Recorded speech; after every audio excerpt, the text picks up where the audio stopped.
Dr. Quetzal's a real mystery. But I can turn that to my advantage.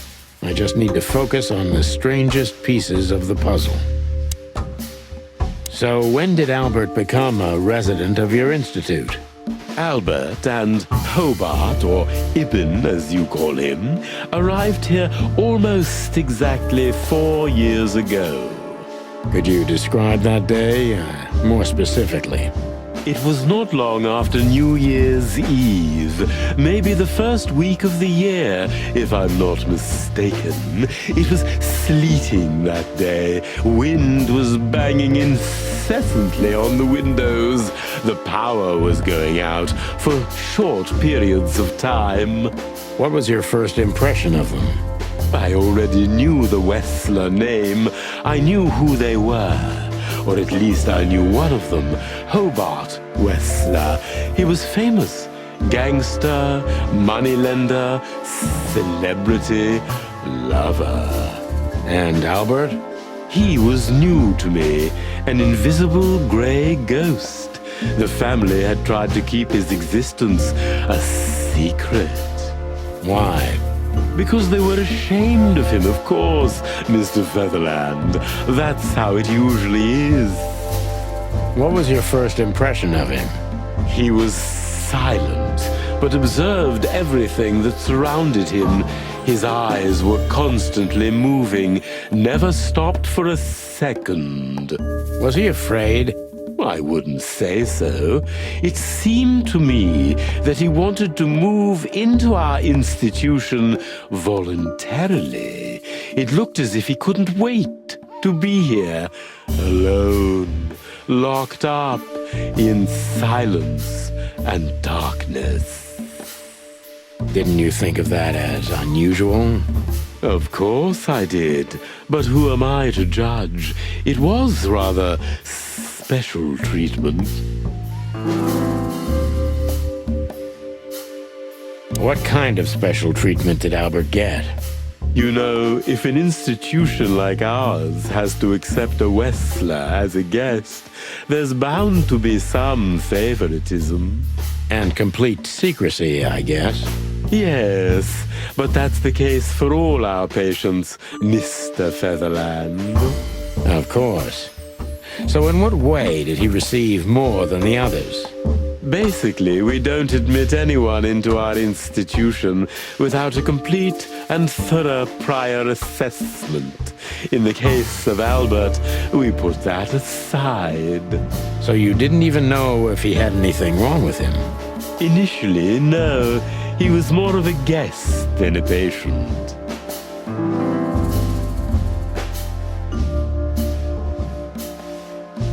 How did you see Albert when you first met? Albert was shy and reserved, like a ghost. He almost never touched anything. It was evident he was exceptionally intelligent. He measured and observed everything around him. What else? He was delicate and graceful, almost like a woman. Yes. He was rather feminine. He was an artist, Mr. Featherland, a magnificent painter, and rather good writer, too. Sometimes I even heard him sing. Why did he have to be locked up? I asked the same thing at first. Are you telling me Albert had multiple personalities? We found out very quickly that there was no other reason for the cause of his seizures. He had a cold and calculating personality who sometimes, especially on stormy days, took the reins over their shared mind. He had these seizures from the beginning. Yes, Mr. Featherland, but they started to intensify after Albert left our institution for the first time. He did what? Left the institution? More than once? Oh, yes, Mr. Featherland. Albert left the institution on several occasions until the last time, when he failed to come back. Quetzal's not only very observant, but he's addicted to details. I must focus on that if I want to get closer to the truth. Focus. Addicted to details.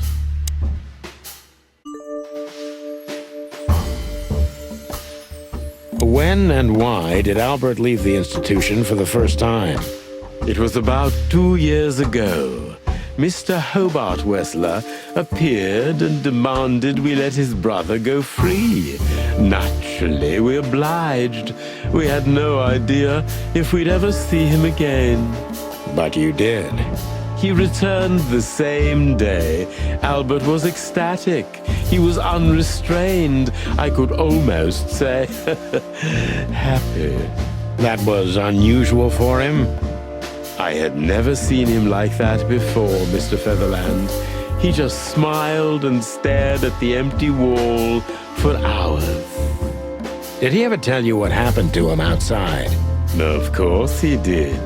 Albert and I had a good relationship. He was working on a painting for his brother. Was it a painting of a lovely lady cat? Oh, exactly. So you already knew about that? Yes, Dr. Quetzal, I've seen it.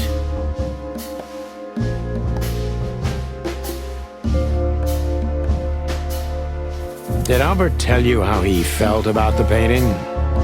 From the first moment, he loved it. He was fascinated by it.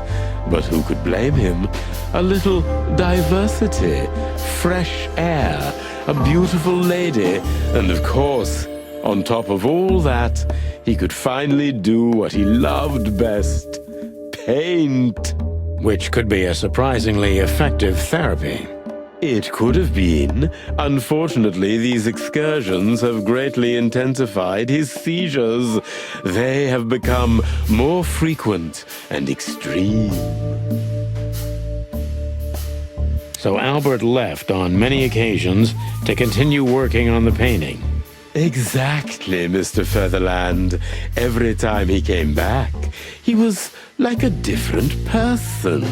But unfortunately, his seizures also multiplied and became more dangerous.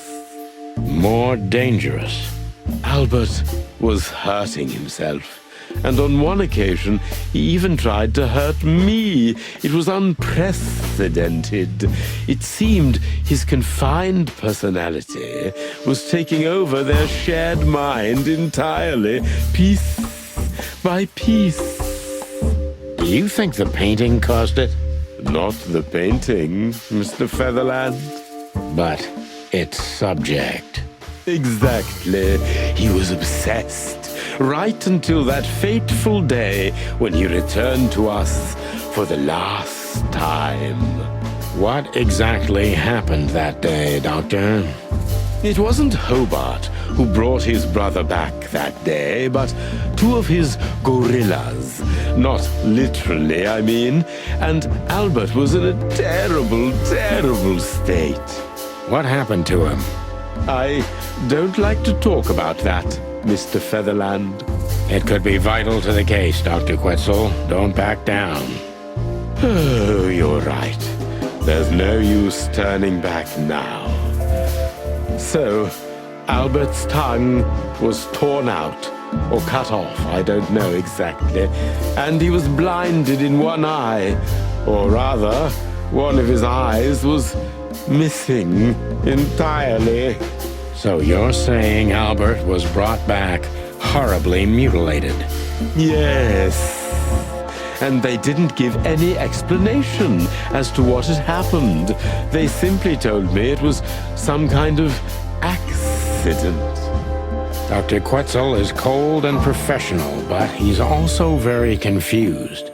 Maybe it's cruel, but I must exploit his vulnerability if I want to learn everything about Albert. Focus, confused.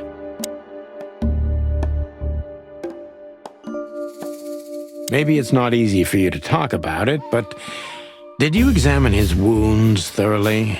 I'm not that kind of doctor, Mr. Featherland, but even I could determine his tongue was either cut out or bitten off. and his eye was gouged out. He also had several broken bones. But there's no doubt it wasn't an accident. I don't believe it was, Mr. Featherland. I totally agree. Concentrate, Doctor. What do you think happened to Albert? I'm sure it was Hobart. He ordered his men to mutilate poor Albert. But why would he do that? Maybe Albert saw something he could accidentally reveal. To whom? The four walls? A couple of crazies? You? To anyone, Mr. Featherland. I don't think it's that simple, Doctor. But thank you for your honest opinion. You're welcome, Detective. What happened then? How did Albert disappear? A few weeks later, Hobart came to visit Albert one more time. Albert had been in terrible condition by then. We even had to transfer him to another cell, a more safe one. What did Hobart do during the visit? He didn't do anything. He just sat and watched his brother, who was in an almost vegetative state by then. Couldn't you manage to draw anything out of him? You or Hobart? Nothing. For a while, he was trying to signal something. Perhaps he was too afraid. And most likely his fingers had been broken too, so he couldn't even write. Do you think Hobart could have killed Albert? It's horrible to say it, but I'm sure of it. How did he disappear in the end? Did someone come for him? That's what's most eerie about it all, Mr. Featherland. He simply disappeared. His door, which only I had a key for, was open. Did anyone see anything? No one. We interrogated the staff, even the patients. He simply vanished off the face of the wilderness. We don't know what happened to him. Unfortunately, I have a hunch. Thank you, Doctor. You've been a great help. Oh, well, I'm glad I could be of help. But please, I now must attend to my work. We understand, Doctor. Thank you.